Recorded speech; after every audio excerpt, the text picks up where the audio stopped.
It's so rare that I say something and I'm actually right. Hey! We're recording the podcast! Shut up! Good morning to you, wherever you are, because it is Morning Somewhere! for July 8th, 2026. My name is Bertie Burns, sitting right over there. She's always right. Say hi to Ashley Burns. And you know, when you're right, you're right. Actually, we're going to do the World Cup stuff right away so we can get through it really fast because I wasn't really too interested in the last two games that were played last night. Last in the round of 16, we are now through to 8 teams You left. didn't have personal investment in the teams? Right. So Argentina beat Egypt 3-2. That was one of those games where I wish I would have watched the game, but I know had I tuned in to watch it, I would have turned it off. You would have been, mad about it? Yeah, because Egypt took a 2-0 lead, and then Argentina came back and beat them 3-2. And it's incredibly controversial once again. I'll talk about that in a second. Also, Switzerland and Colombia went all the way through regulation play, 0-0. And then Switzerland won in penalty kicks 4-3. So I figured this out. I figured out after Scotland was eliminated, I was down on soccer for a couple of days. I was like, oh man, I can't even watch this or anything. Don't undersell your resilience. It was overnight. I am now further along in my football journey. I now understand the approach I should have taken, having learned from other football fans. Okay. It's like Scotland was playing, they got eliminated. I was like, soccer, bleh, right? Right. Now let's role play here. Okay, I'll tell you. Hey, It's my favorite. Scotland's in the tournament. You tell me they got eliminated. Okay. Oh, man, Bernie, Scotland got eliminated. This sucks. Let me tell you why FIFA is a corrupt organization and deserves to be destroyed. That's what I've learned from football fans. It's FIFA's fault. No matter what happens, it's FIFA's fault. You've come so far. I know. I finally learned the game, Ashley. I will say this, and I haven't given this much thought. So I was trying to think. I was looking at the scores from yesterday and thinking, am I sorry that I missed either one of these games? And I was trying to figure out why I didn't like soccer for many years, right? Why it took me so long to get into it. And the same thing with basketball. And I'm going to throw this out there to everybody else because this is just a thought that I'm forming. All right, we got a hot take coming from Bernie, I think the thing that I don't like most about basketball and soccer is they're the most, to coin your phrase here, to borrow your phrase, they're the most penalty forward of sports, meaning that they're penalty presenting. I see. Exactly. The part of the strategy is drawing a foul, getting a penalty from the other team. And a lot of the highlights around football are about the penalties and things like that. And the penalties are always a huge discussion. And even when they go to the tiebreaker, they tiebreak with penalty kicks. That's how they do it. So penalties are just a huge point of discussion. I've always complained that the last 5 minutes of a basketball game takes 30 minutes. And that, same thing with the last little bit of a soccer match. It's always penalty kicks. I feel like in baseball, there almost aren't penalties, if that makes sense. There's no what can happen? A player can get ejected for arguing with the ump and stuff like that, but it's not as penalty forward unless this is a thought I'm formulating here. You consider a strike to be a penalty because the ump calls a strike. It's either there's not really penalties in baseball, or it's all penalties, or it's so ingrained with it that it's just part of the game and you don't really talk about that. But that's really even a foul ball in baseball is really just whether it's inbounds or out of bounds. What they call a foul in baseball isn't really a foul. It's just out of bounds. Well, let me recontextualize baseball versus a lot of other sports for you. For you, Bernie, baseball is like the DC of sports, right? It's very asymmetrical. Whereas football, American football, gridiron, I love calling it gridiron. I don't know why that's a cool name. And basketball and all these, they're the marvel of sports, right? Where they're the same thing in different colors, right? On different sides. Whereas you have baseball and it's very asymmetrical, right? They're not doing the two sides, they're not doing the same thing. I'm sure they take turns, right? But you've got it's one guy against the entire villain cabal, right? He's fighting all the villains at once. And they're all doing different stuff. Right? It's not the same guys just going in opposite directions. It's DC, baby. Yeah, and while I don't like Superman in DC because he's overpowered, yet I root for the Dodgers, which is the Superman OP. Yeah, I get it. That makes sense. The Dodgers are more like Batman. They just bought their way in. They bought all the fun toys. Well, you say you like gridiron, and we've talked about this before. This seems to come up every time the U.S. gets introduced to soccer every 4 years when we decide we're going to pay attention to it. the name football doesn't come because you kick the ball with your feet. It was part of a category of sports back when most sports or a lot of sports were played on horseback. These were sports that you played on your foot. feet. Interesting. And so gridiron football was one of them. That's actually what I guess they called it back in the day. Association football, which we became to know, you shorten association, it becomes soccer, and then rugby football. It's why some people call rugby footy in Australia. Yeah, like we're playing apparently. footy. Yeah, I didn't know that. But I did hear another interpretation, which I want to go with going forward, which is like make fun of Americans for calling football soccer, or more importantly, calling our version of football football when you don't use your feet, use your hands. Somebody pointed out it's actually when you kick a ball in football, you use one foot, but in soccer, you use both feet. So you play feet ball, and we play football. So feet ball is what I'm going to call the global sport of football from now on, just feet ball. Okay, well, we are now getting really serious in our feetball tournament. We've got France versus Morocco is coming up. We're now, because we're in the quarterfinals. We've now basically got one game per day instead of 2 games per day. So today, France is going to be playing Morocco. Tomorrow, Spain is going to be playing Belgium. And then Saturday, Norway is going to be playing England. And Sunday, Argentina is going to play Switzerland. And that will round out the quarterfinals. So Spain plays Belgium tomorrow. So Spain has like 24 hours to do something egregiously wrong so that Belgium can keep up their like justice served mentality. Well, here's this could be like a new technique for them is they can just be mad about whoever they're matched against on a technicality, and then they win and they're like, oh, we're cool now.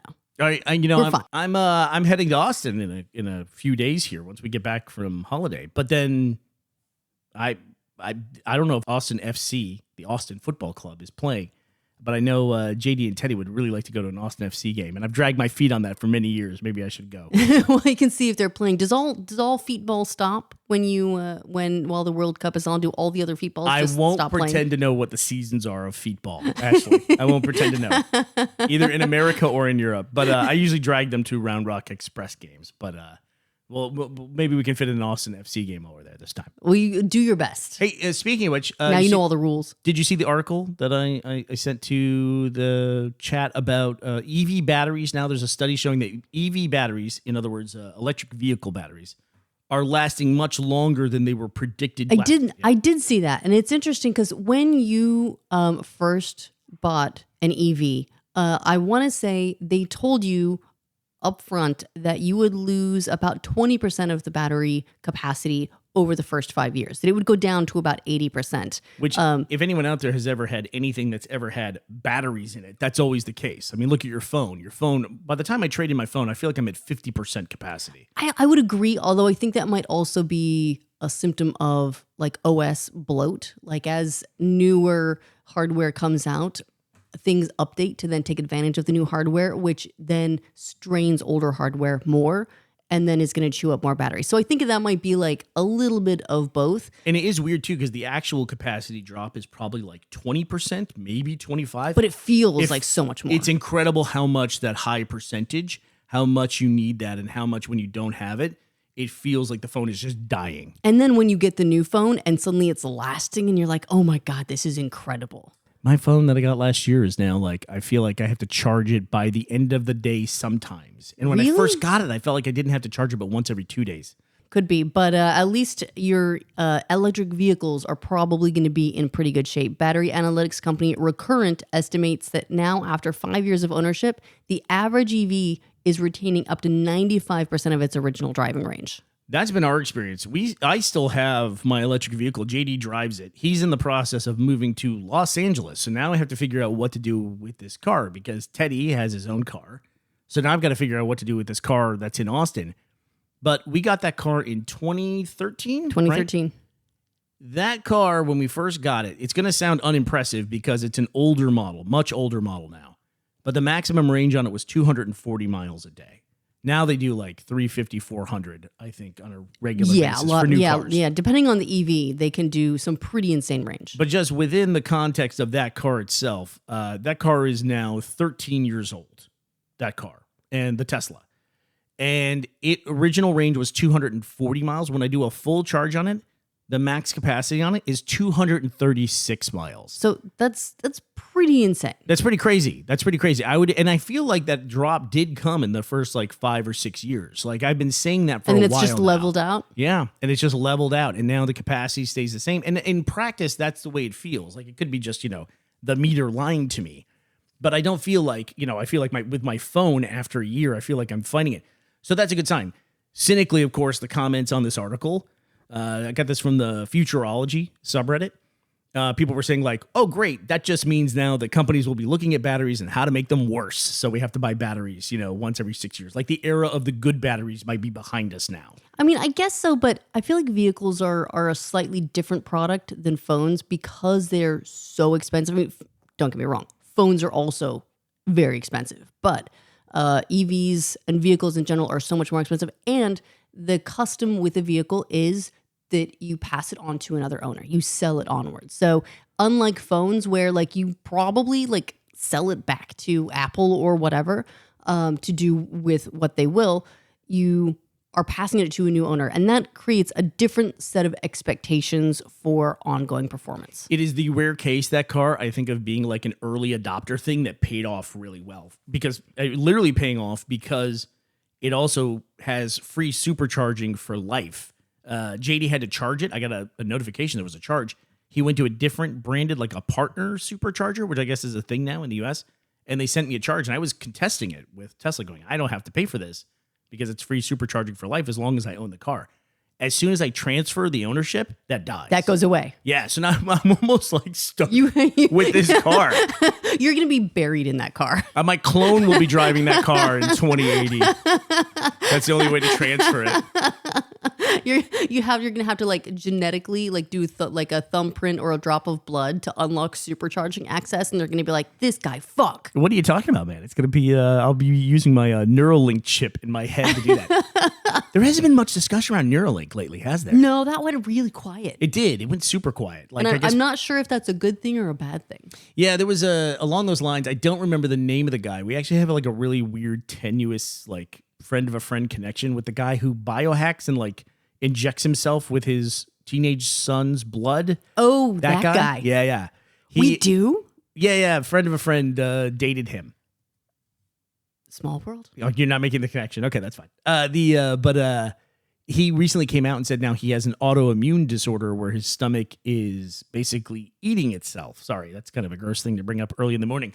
But the weird thing was like how happy people were in the comments that he has some kind of illness, right? I guess that's like confirmation bias of bad habits of like, oh, I don't have to do all this shit to stay alive. It won't work anyway, so give me my fucking donut, right? Right. Well, it's like good news. I can save $3 million a year or whatever and be in the same boat. Hey, we have a problem we need to discuss. What's our problem? Our kid has discovered churros for breakfast. I know. Well, here's the thing is like the end of the holiday is going to be really tough for these kids because they're not going to be eating 5 ice creams a day from the free ice cream freezer, and they're not going to be eating churros with Nutella for breakfast.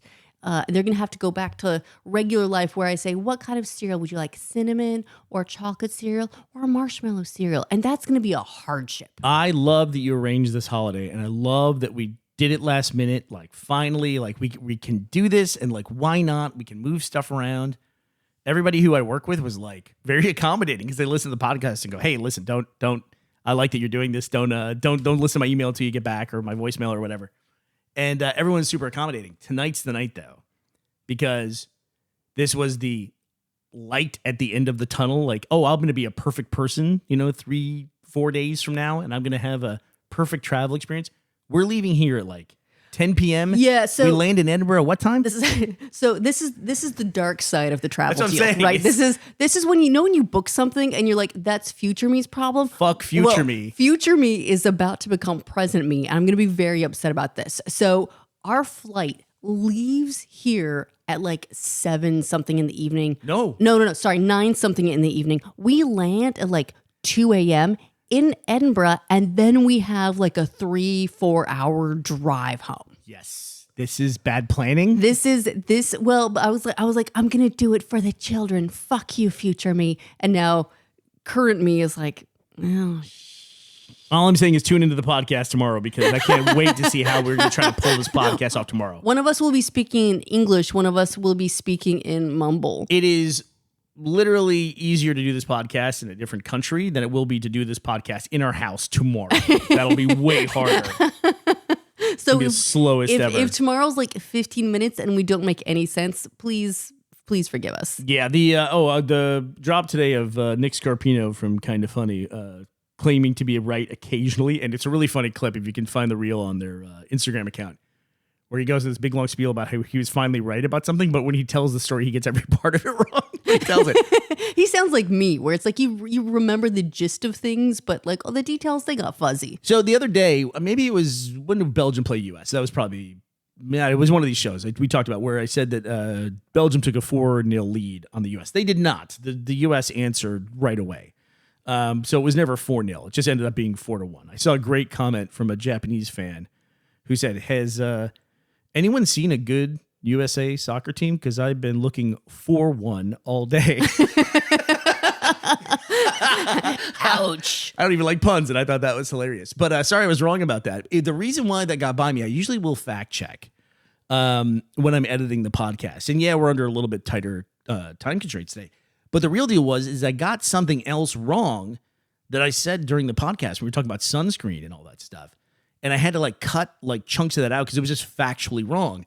And what I had said was that I had to cut out was I made this comment that we're spending so much time on sunscreen now today, but really it's the same sun as when we were kids. Right, it's the same sun in the sky. Right, it's the same star in the sky, the same sun. The sun isn't stronger. I knew about the ozone problem, but then I had also been hearing for many years that the ozone problem was getting better because of all the efforts we made. And I thought it was worse in the 70s and 80s and even 90s when most of the people listening to the podcast would have grown up and been in the sun as kids. But actually it peaked, the ozone depletion peaked around the year 2000. And today we get about, depending on when you were born, of course, and what part of the earth you measure on, around the equator, there's about 10% more UV that comes in. We've also learned a lot about UV in the last few decades. Like we were protecting for the wrong kind of UV when we were younger. But then as you get down towards the poles, like Australia and places like that, you get up to 20% more UV than what we had. But we are making progress on it. And sometime around, estimates are around 2035, we will have beaten the ozone depletion problem and we will be hopefully back to quote unquote normal. But I was surprised to find out that if you grew up in the 80s and 90s, yeah, the sun that reached the earth was more mild than what we have today, when I thought it was going the opposite direction for decades. Isn't one of the wild out there proposals for tackling climate change we should launch mirrors? Let's launch mirrors to reflect some of the sun away. If we covered 20% of space in mirrors, would that get us back to the UV levels of the 70s? And then would we all bust out the reflecting trays and tan our chins? I think Starlink's trying to do that already with their 45,000 satellites.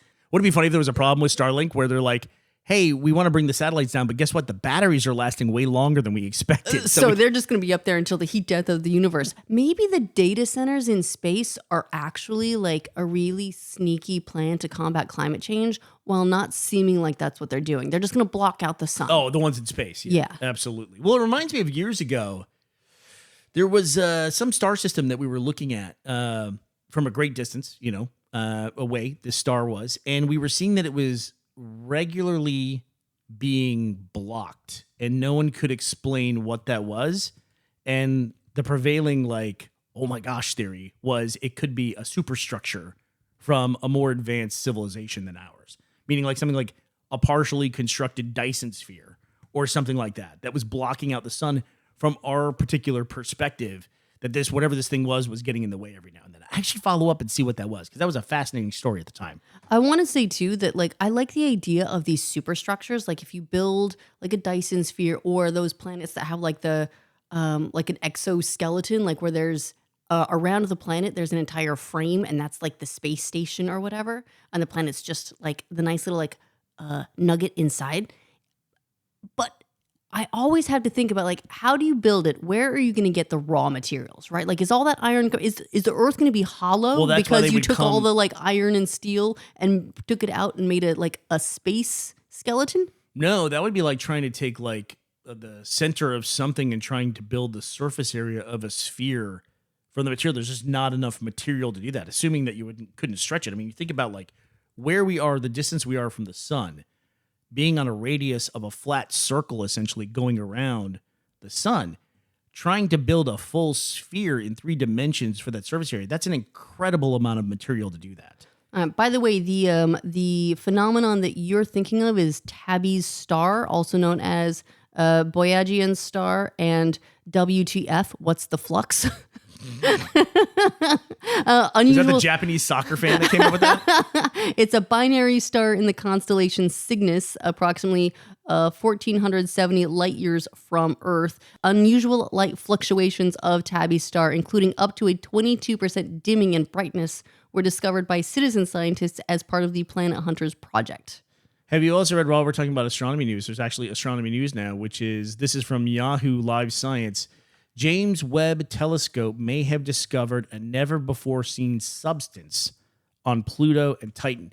It's a weird discovery because they're talking about that the James Webb Telescope has detected a new molecule. So there's some new configuration of atoms that makes up a molecule that we've never seen before. Do you think that molecule is really offended about its classification as a planet or not? Well, no, I think it's fine. That they got downgraded? That their home property value got degraded to non-planets? Too Right, it's large like- body in space? Well, it's like when I bought the place, it said it had 3 bathrooms. Now you're telling me it's only 2.5? Exactly. It's like, well, I get to pay less property tax.